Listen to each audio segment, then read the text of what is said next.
തള്ള അതിന്റെ പാവങ്ങളുമ്മ. ഇതിലും ഇറച്ചിയുണ്ട്. വേണ്ട, ഇതും വേണം. ഇതൊന്നും വേണ്ട. കൊള്ളുന്നു.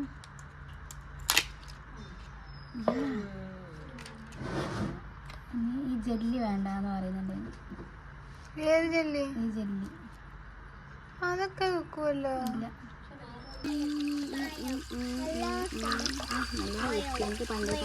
അതിന് ഇവനക്ക് എത്തല്ല അമ്മ. ചാടാവോ?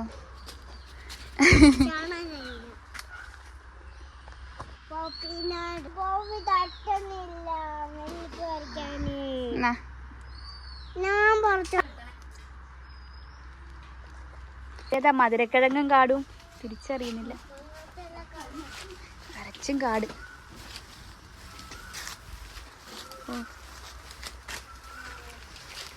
വെട്ടിയിടുമ്മ. ഇത് കെട്ടിക്കോളോ?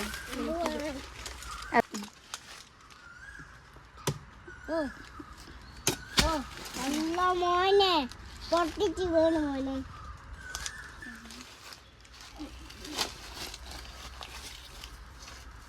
കൊണ്ടുവാ.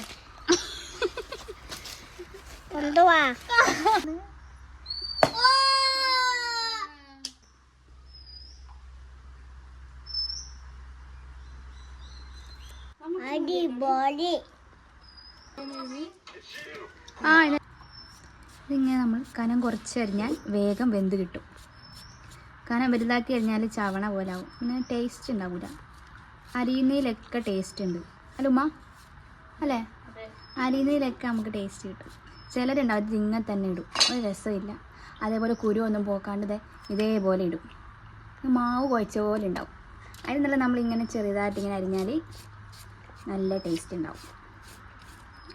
ഉപ്പിട്ടിട്ട് നമ്മൾ ചക്ക വേവിക്കാൻ ഇട്ടിട്ടുണ്ട്. ഇനി ഇതിലേക്ക് നമ്മൾ അരപ്പ് ഒഴിച്ചു കൊടുക്കണം. അപ്പോൾ ഇത് കുറച്ച് വേവട്ടെ. അപ്പോഴേക്ക് നമുക്ക് ഞണ്ട് കറിയാക്കാം. വിട്ടുപോയി, കുറച്ച് വേപ്പില ഇട്ടോ. ചതക്കല്ലേ വേണ്ടു? ഓക്കെ. ഇതിൽ നമ്മൾ ഇഞ്ചി പേസ്റ്റ്, പച്ചമുളക്, കുഞ്ഞുള്ളി, കറിവേപ്പില നന്നായിട്ട് മിക്സാക്കാൻ.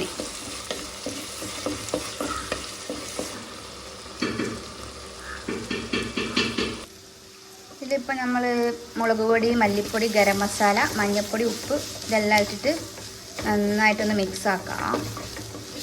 ഇതെല്ലാവർക്കും ഉണ്ടാക്കാൻ അറിയാം, എങ്കിലും ഞാനിപ്പോൾ യൂട്യൂബിലൊക്കെ നോക്കിയിട്ട് വേഗം എങ്ങനെ ഉണ്ടാക്കാമെന്ന് നോക്കിയതാണ്. അപ്പോൾ നമ്മൾ ക്രാബ് നല്ല ക്ലീനായിട്ട് ഇരിക്കുന്നുണ്ട്. ഇനി ഇതിൽ തക്കാളി ഇട്ടിട്ട് ഒന്ന് ഇളക്കി റോസ്റ്റ് ആക്കിയിട്ട് പിന്നെ ക്രാബ് ഇട്ട് കുറച്ച് നേരം ഒന്ന് വേവിച്ചെടുത്താൽ റോസ്റ്റ് പോലെ ആവും.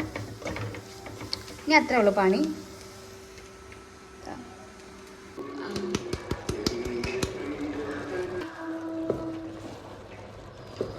മഞ്ഞ കളർ കുറവാ, കുറച്ച് മഞ്ഞപ്പൊടി ഇട്ട് നന്നായിട്ട് ഇളക്കാം.